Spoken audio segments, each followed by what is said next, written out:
A very happy Saturday morning, everyone. I hope you're all well. The time currently is 10:39. Just at Carlisle Citadel here. I'll just scan you around.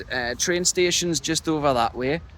So I've just been for a wander because I got the 8:23 train from platform 6 of Central Station this morning, and I got into Carlisle here about 5 past 10.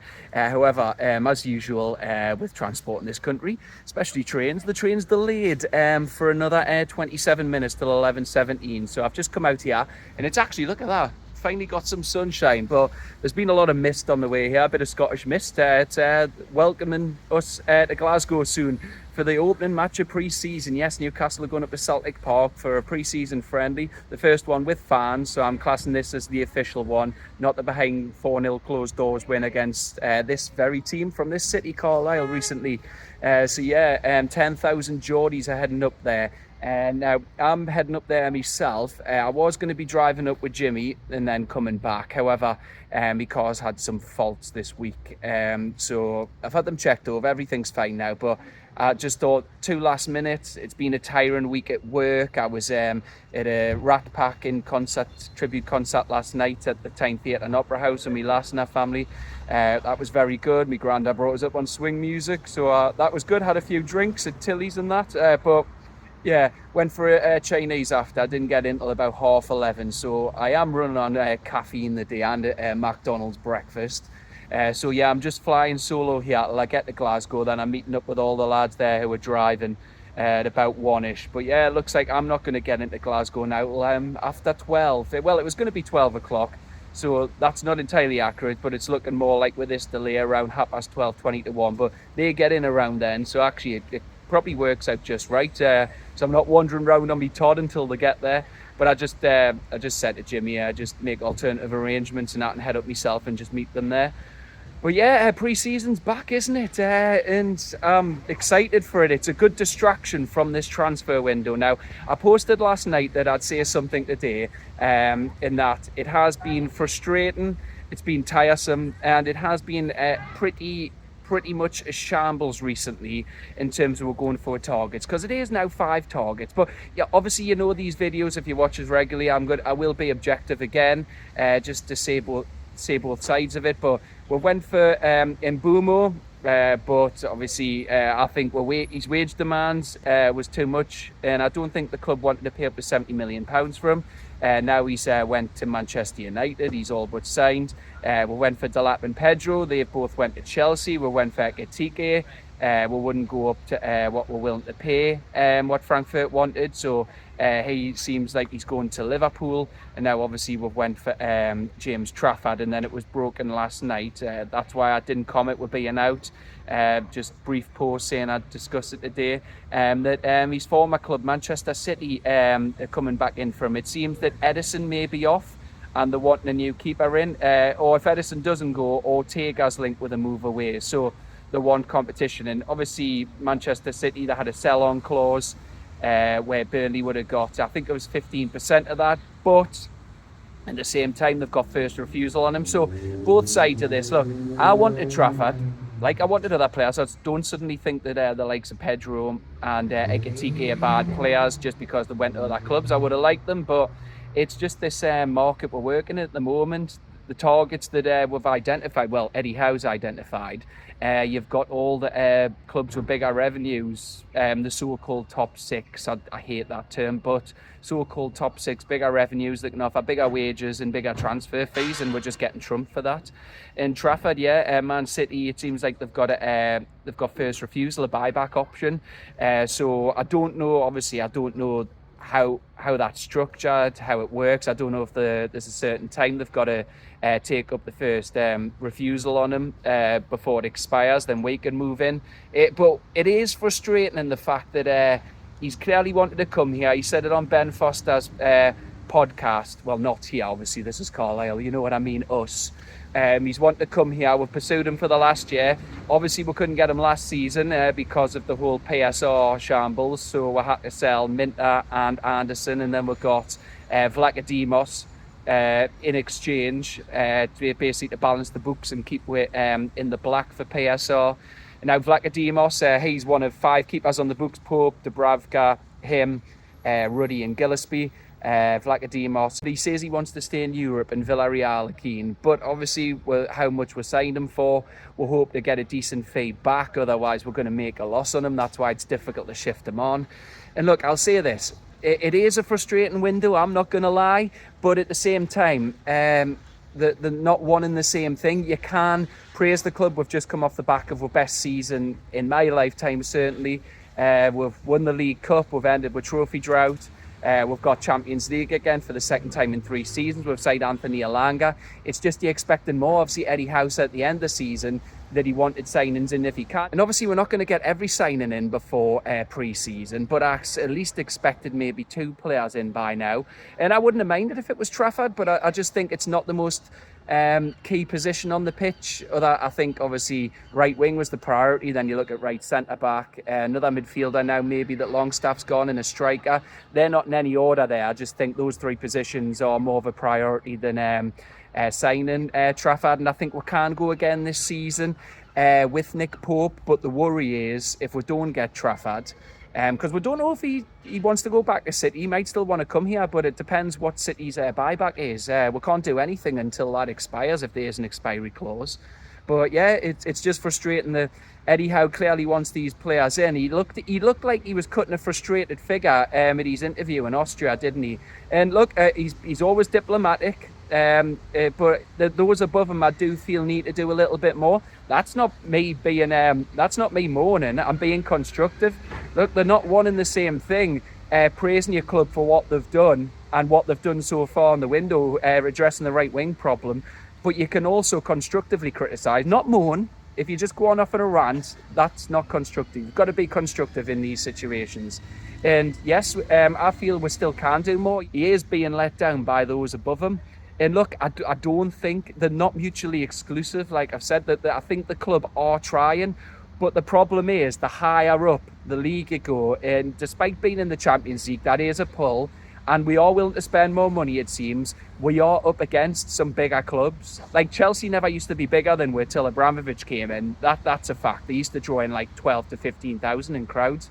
We used to be bigger, but that changed when Abramovich come in. Now they've won everything there is to win.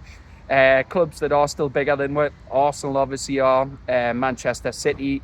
I think we used to be level, but they're obviously way out in front of we now. And then you've got obviously the historic legacy clubs with the most trophies, Man U and Liverpool.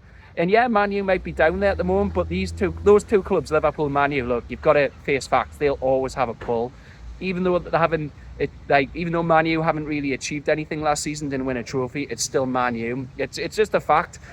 I don't like them, of course I don't, especially after the 90s, all the ripping that we used to get from them, because they were insufferable. I'd say this in terms of social media this week, in the Alexander Isak, Hugo Ekitike, and Liverpool wanting Isak possibly as a make weight, so we go for Ekitike, and then we've stood firm. I've got to praise the club on that, by the way.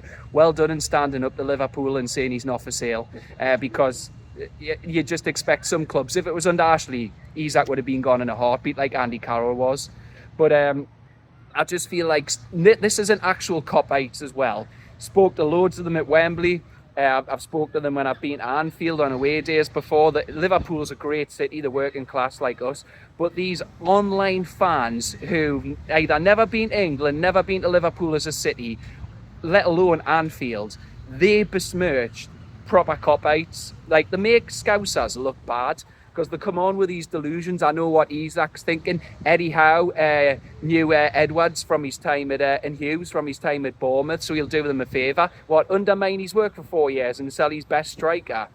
I'm sorry, for £120 million. They've just been so irritating this week, and it just made us think, imagine growing up and Man U fans had social media in the 90s. It doesn't bear thinking about, like, if social media was around back then. So yeah, I wasn't having a go when I've done these posts this week, saying copium and that at Liverpool fans. Of course, they're a bigger club, they're more successful. When they come in for a player, they're always going to be able to offer more in wages and transfer fees. It's just these online fans who've never stepped foot in Anfield or been to Liverpool, who are just insufferable in all the replies, all the club's social media posts. It's irritating. But yeah, where do we stand? Yeah, it also feels like, well, actually, where do we stand? Yeah, we've missed out on with targets, but you've got to look at it this way. It does feel like it's probably not, but hypothetically speaking, you could say this hypothesis. These clubs, it could be, they've had these meetings to try and stop after the takeover, and I just think, is something more going on where we've went in for Delap or Pedro? Chelsea have took away with top targets. We went for Ekitike. Liverpool are suddenly at the table. We went for Mbumo. His wages and that were too high. Man U have come in. Now we're going for Trafford. And then City suddenly exercising their first refusal buyback option. It just feels like if they keep our top targets and we're having to go for targets that are maybe way down the list, that it'll weaken we. And if we don't get Champions League next season, which is key to keeping up in terms of revenue and growing, we'll have to become regulars in the Champions League. Otherwise, we'll fall further behind these clubs. And then if we key players leave, that's PSR working a treat. I hate PSR. I'm sick of it. I don't think it should be an unlimited spend either from a club. Of course not. It would distort the market, but it's just so out of date. It's like wages. Wages don't keep up with inflation. And it's like PSR, £105 million over 3 seasons. That's ridiculous. Villa pushed for 135, and even that was knocked down. But yeah, it's just the market we're working in at the moment. You have to be pragmatic and say the club are trying. I believe they are for the targets we went for. But then the reality is who we're fighting against for some of these players. We might have to admit we'll have to go for second targets and hope they pay off. Look, you've got to admit, look, I respect how these journalists make the money, and they're always good with these exclusives, but you've got to have some thought in your head that the likes of Ornstein and Romano, I'm not saying that on their clubs is like the clubs are telling them to put this out there, but there is clearly leaks coming from somewhere. Every time we go for a top target, it's leaked out there. That never used to happen when we're surprised, like I said, with Bruno, Botman, Isak came out of nowhere. And I just feel like at the moment, there are leaks coming out there, and I don't even think it's from either club anyway. It's probably from agents. But yeah, it's before heading up there, I just think last thought, there is clearly something going on in terms of leaks coming from somewhere, and it's possibly agents. Look, I think Isak wants to stay, but again, he hasn't signed his contract because he's clearly ambitious. He wants to see if we put more money where our mouth is in terms of this window, so he's not signed yet. But then it could be his agent pushing more to try and give him a brand new contract on better terms, better wages, and obviously that would mean that he gets a greater cut too.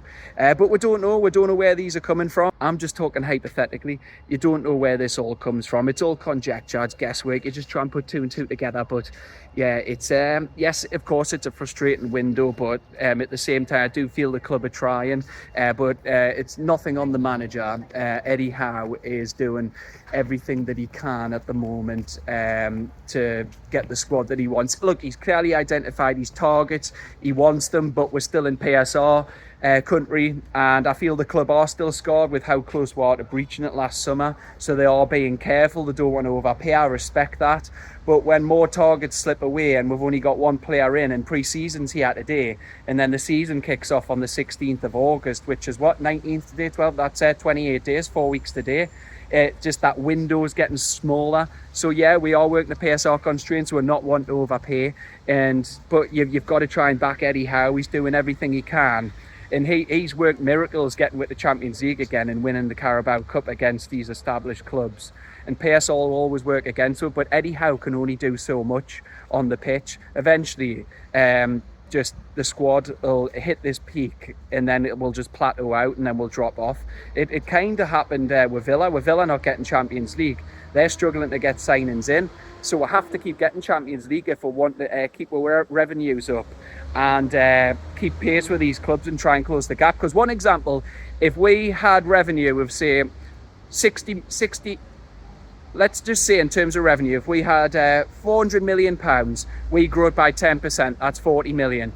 But if Man U have revenue of £800 million and grow by 10%, that's 80 million. So Man U double it, despite it being the same percentage. So we've got to find ways to close this gap on them. And look, yes, we're all wanting to know what's happening in terms of sponsorships, training ground, training kits, stadium. I think just my opinion on this. Look, I'm not saying I'm right or wrong. I don't know. This is just my opinion. All yous might have other opinions. But I feel like we're waiting for the outcome of this APT case, and then we can properly go for it. But we'll wait and see. Anyway, what's the time? It's 10:55, so my train's still 22 minutes away. So I think that pub over the road is open. Aye, the Griffin. It's just through the trees there. I'm going to go over to the Griffin, see if I can get a pint before my train comes, just kill a bit of time before I go up and meet the lads in Glasgow. Yeah, I just wanted to give my opinion on the current situation at the moment. Yes, I'll admit it is a frustrating window, but I do have a lot of patience myself. I do think we'll get signings in. But like I said, they're not mutually exclusive. I think the club have done well to get Elanga, to summarise. And we've just come off the back of our best season ever. So I'm not complaining. But I just feel we can't be doing more. And Eddie Howe needs back, because you can't let him down. He's doing miracles with his squad.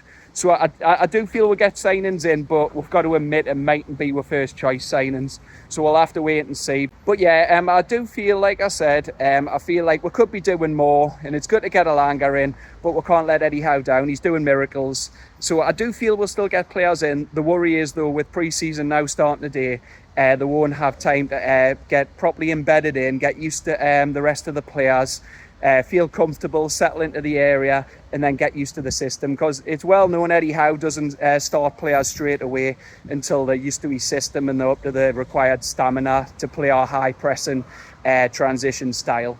But anyway, that's it from me for now. Thank you so much for watching my quick video. I just want to give my opinion on the situation. PSR's hampering, we can't do more. And not let Eddie Howe down. And yes, it's frustrating to see what's happened with Trafford. I feel we could move quicker. In fact, we've been going for Trafford for a year now. City are going to steal in on him, but if they've got first refusal, what can we do? It's just a frustrating time at the moment, going for these targets and then other clubs just pulling them from under our feet. But we'll just have to wait and see. We'll have to trust the club, and then we can judge the window properly on September the 1st. But anyway, I'm going to go over for that pint. I hope you all have a good day. If you're watching this and travelling up to Glasgow, safe trip. And let's hope it's an entertaining game. Remember, it's pre-season. It's all about fitness, not the result. But if we can win the Adidas trophy, we can add it along the trophy cabinet with the League Cup, the Salah Cup, and the Dibria Cup. Right, ciao for now. Bye.